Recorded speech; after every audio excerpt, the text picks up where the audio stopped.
Hi, my name's Paul McCarthy with Hero Facility Services. And this is, I believe, our fifth edition, Facilities First, where I put the spotlight on facility managers, the guys and girls who keep everything going while you're sitting there, in this case, in the dentist chair, making your smile pretty.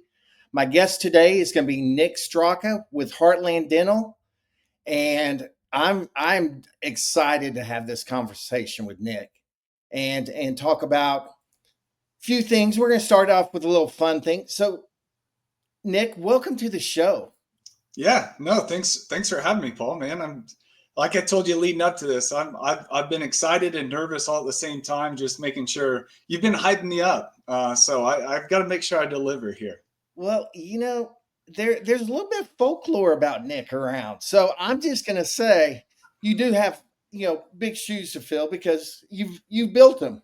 Yes, sir. So, let's go ahead, and I always like to start off with something fun. And I was going to say something about you and I both like the gym.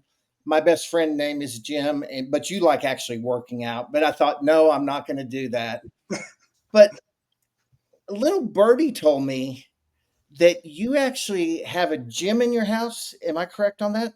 Yeah, yeah. Actually, it's literally located up the stairs to my left shoulder right here. I walk up, yeah, 4 flights of stairs, and had spent many years putting it together over time. And so it's a good little place for my wife and my kids and I just to kind of jump into maybe over a lunch hour after work, and it keeps me grounded. Facilities, high stress, a lot of tension. What better way to burn that off than just staring up at a gym that's right next to you? So That that is awesome. That is awesome. So the another little birdie also told me that, is it true that you set up some wiffle ball kind of batting cage for your son? well, that was already here whenever we moved here. The gentleman that lived here before us, he had quite the genes in his family. He had quite a few kids that were going through the baseball and softball organizations where we live, and a couple of them played collegiate ball. So yeah, it's there is a batting cage. My oldest son, did use it quite a bit this year. He's been moving up, and he was going through a little bit of a slump at the plate this year. So he wanted to get out there and try and work himself out of it. And by the end of the season, he'd gotten back on the right track. That's one of the things I love about you, Nick, is your passion for facilities, but you have a passion for fatherhood, and Oh, absolutely. that's awesome. So, keeping with the baseball theme, we all know it's America's pastime. Who's your son's favorite team and player? Well, he really doesn't watch a whole lot of baseball, believe it or not. I mean, he's more well, I'm more of a football guy, but we have a thing in our house. We're gonna have our kids play a different variety of sports, and make sure that they're being involved in the community, because that way it kind of lifts everybody else up, and then also at the same time it gives them a lot of the skills I think that are very important for not only youth but just anybody in general. Whether it be communication, interpersonal, and just being able to either fail or accept failure, humble themselves, things like that I think are important early on, just to get a taste of before you start taking those steps. And it doesn't come as easy, taking Yeah. taking a loss, or being able to handle winning and being successful at it. I think are really hard traits to come by. Well, and one of the things I love about youth sports is it really teaches them how to work together as a team, Absolutely. which kind of sets us up for our future careers. Whatever we go, in whatever industry we go in, we're going to have to deal with a team. Yes. Yeah. And so, speaking of teams, you have, I think, 1,700 stores underneath you. Am I right on that? 18. We're at 1,800, a little over 1,800 right now. So 1,800 yeah, stores. yeah, a little over 1,800. So I always like to say facility managers are chaos managers. Is that kind of what you would agree with?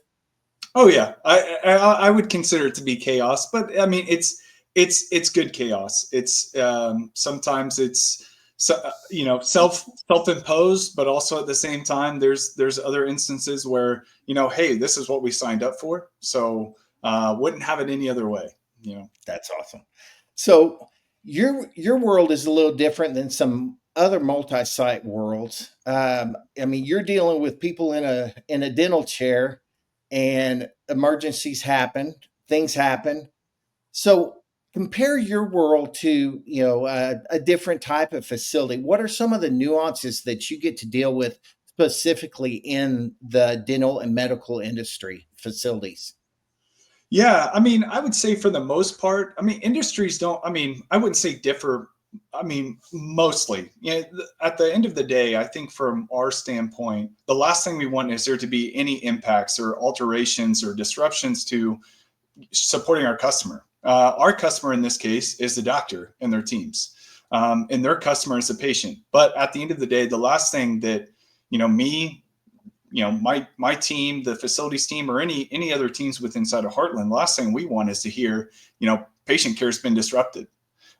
Because again, if it's one room or a break room or anything like that, it has impacts on how those teams are supported. So I would say for the most part, our focus is always, at the end of the day, avoid disruption at any point in time. I mean, I use the term a lot of time. I will throw resources at it, how many ever it takes to get the situation resolved, to make sure that I don't have to, mark an office as an office down or operations down, because that's the last thing that we want. Because again, at the end of the day, we've got to be able to support our doctors, our teams at the highest level. And the whole point of them coming to us is saying, hey, listen, we just want to do dentistry, or we want to support our patient base. You guys are the facilities managers. You guys are the emergency handlers.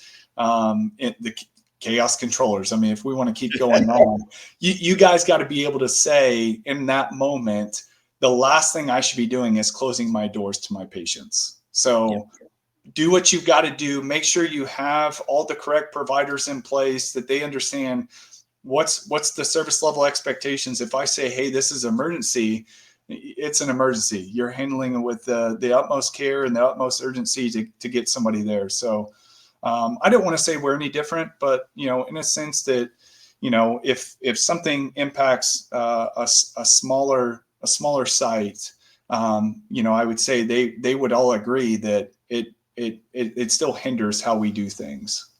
That kind of leads into, I don't know if you know my background. My background's in restaurants and property management. Yes, sir. So I was kind of a chaos coordinator too. And that's one of the reasons when I started facilities first, is I wanted to put a spotlight on the guys and girls that really are behind the scenes. Mm-hmm. Everybody thinks that everything works because it's just magic and that's how it happens. But there's somebody controlling the chaos behind the scenes. And, it's my thanks to you guys for what y'all do and how y'all do it. Let me ask you this. Yeah. It's hard to not take work home sometimes. And as much as we try, sometimes we do. What keeps you and your team up at night? Whenever I first saw this question, I thought really long and hard, and you had actually added some examples, to the question, and I immediately said all of the above, and I would, I know some people would laugh at that and be like, well, what is all of the above? Just imagine anything that could go wrong and it going wrong, so those, I mean, it could be something as simple as a pest issue, all the way to like probably the most catastrophic where we have a disaster preparedness situation. But, truthfully, for me personally, I have an exceptional supporting cast. The team that I help support, I am just so thankful to be able to know them and be able to work alongside of them. But I would say one that lives out, they live out our mission and vision as a team culture,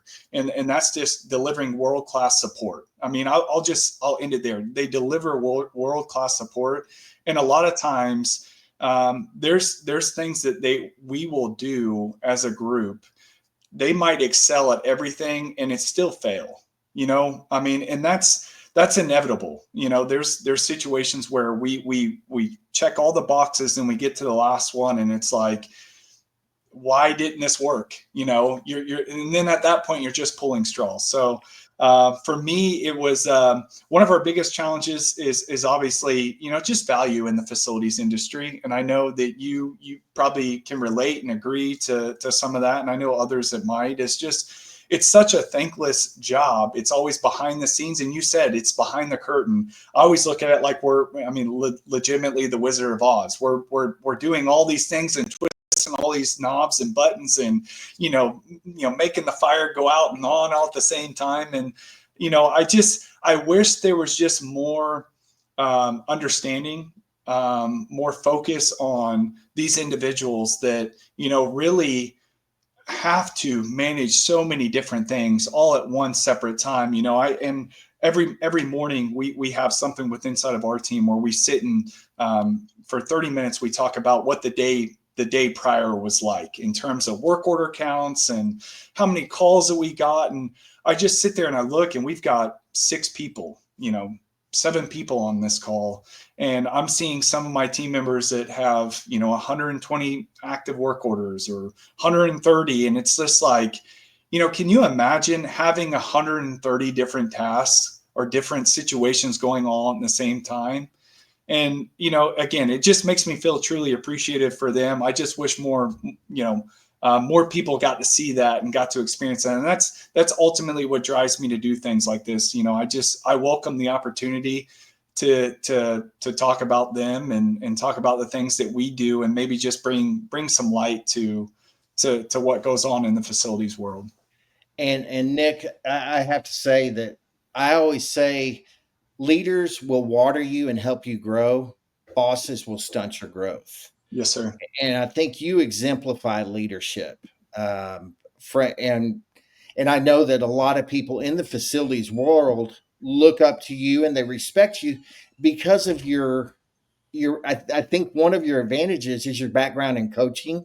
Yes, sir. And coaching and teaching and development of your staff is huge. So first of all, I'd love to be a fly on the wall on one of those calls Yeah, because, sir. like you said, when you say 120 work orders, people are like, "Oh, okay." What you didn't say is you also have 120 dentists Mm-hmm. that are beating down their door saying, "What's going on with this? What's going on with that?" So there's so many moving parts in facilities, and people don't, they just think it kind of goes on, it just happens, Yep. that that HVAC goes down and it just automatically it's fixed. Yeah, and again, one of the things, and our director Kenneth Jones, he does a great job of wanting to make sure that we highlight wins for the week, that we're making sure we're putting those things at the forefront. And one of the things that some of the team talks about is like, well, I was thinking I was going to celebrate, hey, I got below 100 work orders or whatever, but as soon as I got below 100, I got 20 more. And again, it does not stop. And that's, again, some people would say, hey, that's job security. That's all part of it. And absolutely, we signed up for it. We knew what it entailed, but also at the same time, it's like, at some point in time, you expect there to be a delay, a slowdown.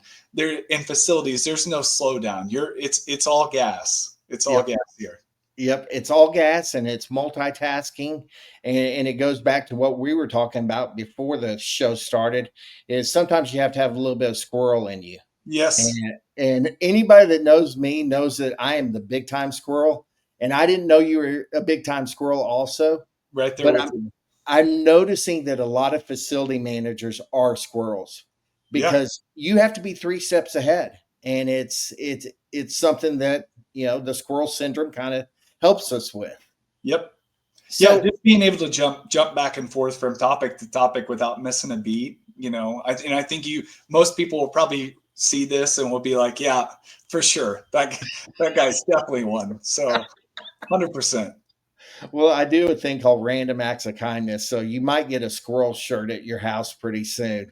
That's You'll, I'll wear it with pride. you'll be part of the squirrel club. Yes, sir. So what fails more often than people expect? I mean, we know that HVAC tends to fail always during the summertime, Yeah. or the heating fails during the winter. But what are some of the weird repeat offenders that you have to deal with?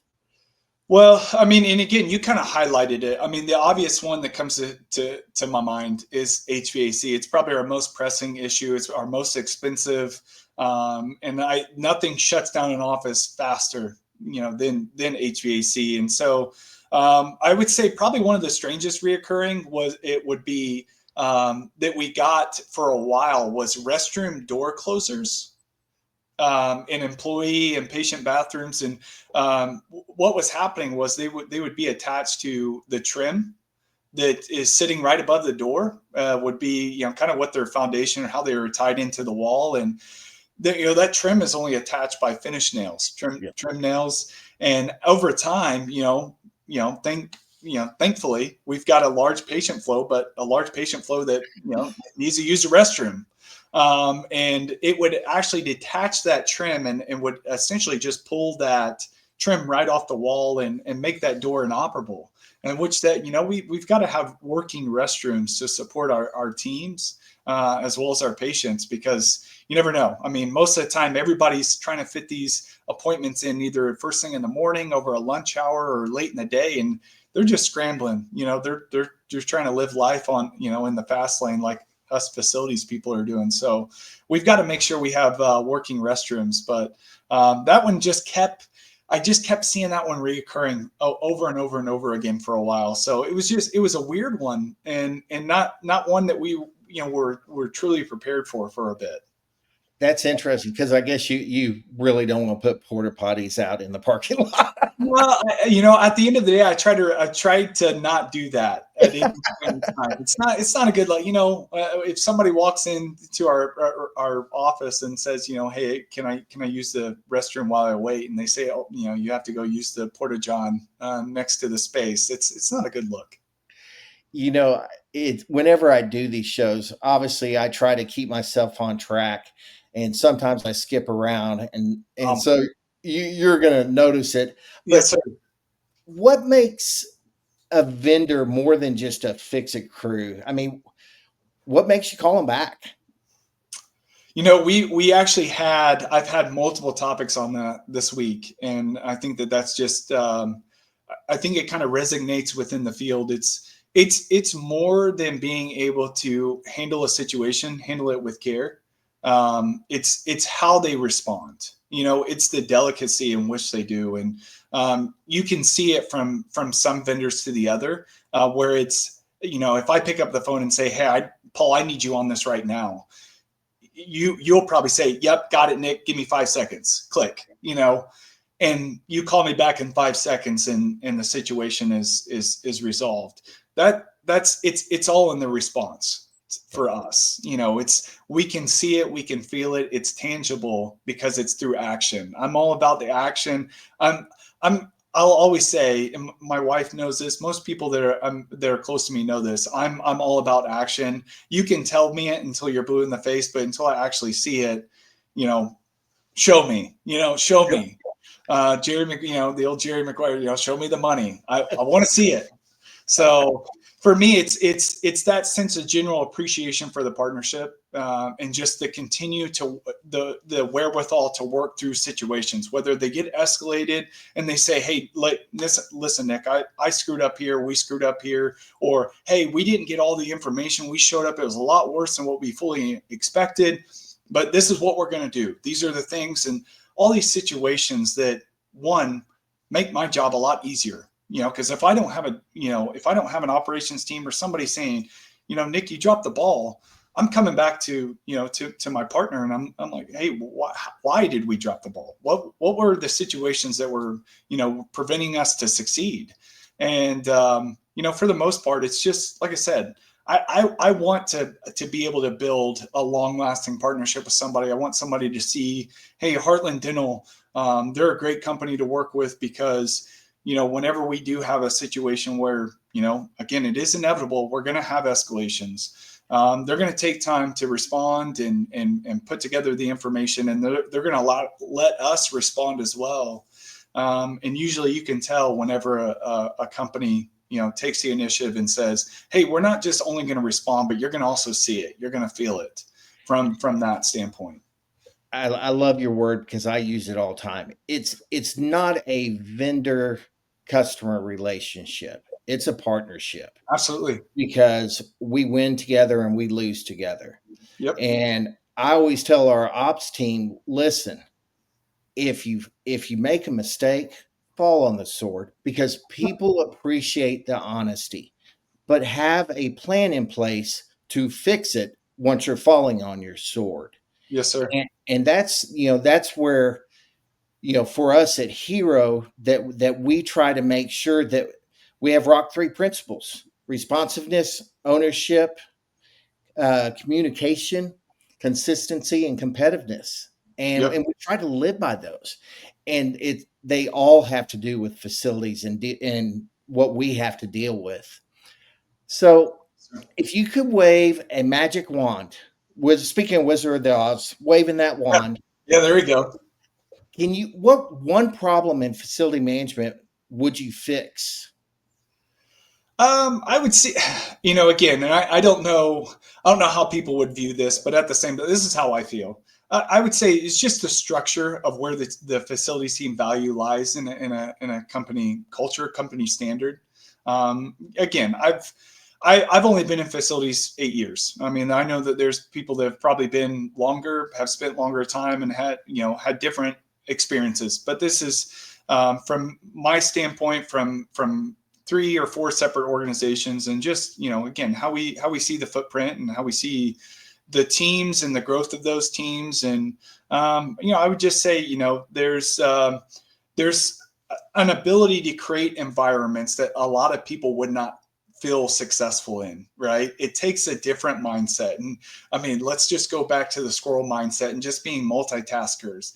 And just making sure that every single day, you're coming home, you're pretty much taking off the fire extinguisher, the hard hat, the safety goggles. And as soon as you walk back out the door, you're picking those things right back up to go. There's not a whole lot of people that have to do that, on a consistent basis. And it just, like I said, it's just, there's a different value. Everybody thinks that's oh yeah, I can do that. I don't think so. And I've experienced a lot of people that have said, either one, I envy you for being able to put up with that level of communication, or to put up with that many escalations and be fine with it. And there's some people that will say, my wife being one of them, I couldn't do what you do. And she's a teacher. So, again, that's another chaos coordinator that, again, you have to appreciate what they do and you truly value it. And I know a lot of people that do, and then there's some that don't. Yeah, that's a true point. And I've always grown up saying is in restaurants, in facilities, and property management, is you have to be a duck. On top of water, you're just looking smooth, calm, and cool. But underwater, you're paddling like you know what. Yes, Because sir. that's the reality is people are watching us, and we've got to have that composure. We've got to be cool, calm, and collected. Right. So we kind of talked about your ideal facility partner, but sometimes you have stuff go completely sideways. Mm-hmm. And it's that call, Paul, I've got an emergency right now. Yeah. What's a time that you can recollect that happened to you, and how did that vendor save your what? Yeah, I mean, again, I thought about this. I thought about this one long and hard, and I think that there's so many partners out there that just do a fantastic job of saving my hind end even on a daily basis. And again, I'd love to be able to highlight all of them, but I don't think there's enough time in the day to kind of truly signify what all they do on making my life a little bit easier. But I will say, again, we've got one partner that I truly feel like they go above and beyond whenever it comes to anything Heartland Dental. And I don't mean this with any disrespect to anybody else, but it was a few years ago, Hurricane Ian had hit, our most, heavily supported state. it was chaos, and again, we're still working to improve on some of our disaster preparedness stuff. We are so much better and so much more advanced than what we used to be. And I just remember it was chaos. And for anybody in those situations, the expectation is for me, I'm not in it. I'm not having to deal with my own personal property or things or loved ones in harm's way. So one of the things is teams were coming to us saying, hey, there's no power, there's no cell service, we don't have running water, and hey, we've got to do something. We've got to help in any way we can. And so I went to one of my trusted partners that I've been working with for, I'm still working with them to this day, and they said, yeah, we'll do whatever you need. And I just remember they grabbed gas cans, they grabbed packs of water. And they went around and they filled up generators at our team members' houses. They had tarps and they tarped roofs, for them. To put in perspective, that type of thing just kind of made me see, like, one, not from, just being happy that's a partner that we have here at Heartland Dental, but that's people going above and beyond what the expectation is as working. They saw a need and they said, how can I help? And I think that you see it every day, and you just want more and more of that from people. And again, that's just selflessness in a sense, because they said, hey, what can we do? And they went out and did it with no expectation from us. Yep. Right? And that's one of the beautiful things about business is when people go above and beyond and show their heart, not only for the community, but they show their heart for your employees. Yep. It goes a long way. And it really does. The reality of it is there are hundreds of facility services companies, hundreds of partners you could team up with, but it's all about that relationship and that trust that you build up. So we're going to go into, we have two more questions, and you've been in this 8 years, you've got a coaching background. So if you had somebody who was thinking about, okay, I'm getting into facility management, what advice would you give them? That I would say that they understand the connection aspect of it the most. For me, that it's not just between I take that back. I would say it's not just between work or not working groups, like they work for us, right? It's important that they know we work together. Take time to get to know these people. You trust them, make sure that they understand what your expectations are, and don't set them up in any different scenarios where you wouldn't be successful either. So I would say, for the most part, understand that connection aspect of it. And then secondly is give yourself some grace, and make sure that you understand not everything's going to be fine all the time, and again, and if it's not fine all the time, chances are there are successes in there that you're not highlighting, because they say, some facilities people, or some people just in certain industries, look and say, hey, I should be doing better. There should not be as many calls as what we're getting. This failed. Why did it fail? And you kind of put that on yourself a lot more. And so for the most part, for me, don't be too hard on yourself, because I think I used the terminology Sisyphus, the Greek mythology, where you're constantly rolling a ball up a hill.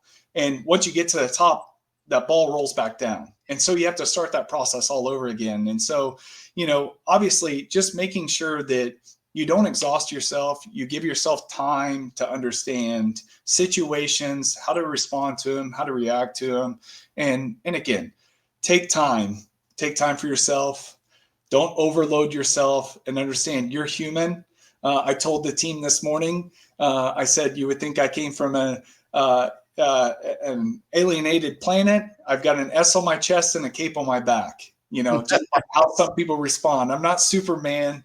I am only human. So I will stumble, I will fail. But the expectation is we recognize it, we find improvements, slow, constant improvement, progress, whether it's big or small, it's still considered progress. Nobody really defines that any different. You're moving in the same direction. So just give yourself some grace. Make sure you understand connections are important. It's not all about making more money or more sales and stuff like that. Make sure you understand people along the way really have a lasting impact on your growth and development. That's huge. And I always tend to tell people one of my favorite sayings is, it's by Aesop. It's change the way you look at things, and the things you look at will change. 100%. Yeah, And I'm all for the quotes, Paul. Man, I can quote you to death, man. well, you and I need to talk about the mind, because I love the mind and how it works. So Yes, sir. I'm going to leave you with what I found as my favorite question to end the shows with. Yeah. What is one question that I didn't ask because I didn't know to ask it of you? Oh, that's a good one. Um, I don't know. I always come down to I feel like people never. I feel like they do in some aspects will ask, um, what can be done better, like how can we improve things, um, like from a facility, just overall facilities aspect, like how can we improve things, like what is one thing that we could do that could have a lasting impact on, like whether it be like facilities management in general, vendor management. I just think that so many times we get into, like, there's so much changing within the industry, always there's all these different things. COVID happened. I mean, what a weird time Yeah. now. And I feel like so many industries are looking at, whether it's condensing their boxes down to be smaller, and I wouldn't say less inviting. I don't know if that's the correct term, but you don't have a space to really collaborate with other people. I'm always looking for areas and opportunities just like this to be able to collaborate and talk with somebody on the different side of the spectrum, and saying, hey, what's one thing that really irks you about facility managers that we could do better? And I just think to have that constant revolving door of saying, like, okay, I started doing this, and somebody says, Nick, that's so 2024, that type of philosophy. And I'm just, again, I think that we just need to continue to push the needle forward and make sure that everybody understands, like, that age-old philosophy of, like, why try and recreate the wheel? Well, I don't think the wheel looks like how it did when it was created back in, whether, what, 1700, the old wagon wheel, like, I mean, so people have recreated it. People have found ways to improve it and make it more efficient and better and longer lasting. And so I think that I want to just continue to make sure that we're doing everything we can to find improvements, whether it be from peer to peer, from partner to client, to partner to partner. Like I said, I'm really challenging myself to get out there and find different aspects or different venues that might challenge me differently, might change my way of thinking of how I look at a problem or how I look at a potential relationship, and say, I'm just not going to mess with that person because I don't like the way they're talking about Heartland. And like I said, I just think that we've just got to continue to make sure that we're evolving as an industry, and not just sitting here saying we've done this the same way since 1993. It's like that, but we're not in the same realm as we once were. Well, Nick, I have good news and bad news. The good news is you and I could talk all day. Oh man, The bad yes. news is I have a producer behind the scenes that starts putting a scroll that says thank you for joining us on Facilities First, which is my hint that he's ready to go eat lunch. Yes, And sir. so I just want to say one word that I think describes you is impact. Well, thank you. because you do have a huge impact on the facilities world. And I want to thank you for everything you do for both sides, for the Appreciate vendors that. and the facility managers. And I appreciate you coming on. And I look forward to talking to you in the future. Yes, sir. And we will talk soon. Thanks, Paul. Appreciate it, man. Thanks for All right. having me on. Be blessed, brother. Yep. Thank you.